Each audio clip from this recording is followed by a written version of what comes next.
ได้พัดแต่ความหนาวมาพัดเงาเข้ามาปกคลุมหัวใจเป็นจังใดแน่น้องคนไกล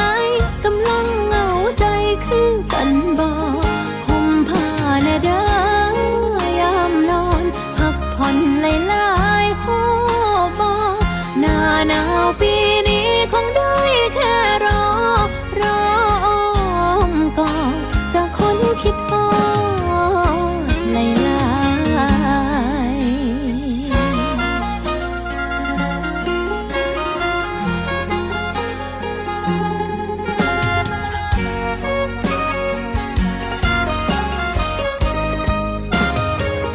ลมบ่ได้พัดแต่ความหนาวมาพัดเงาเข้ามา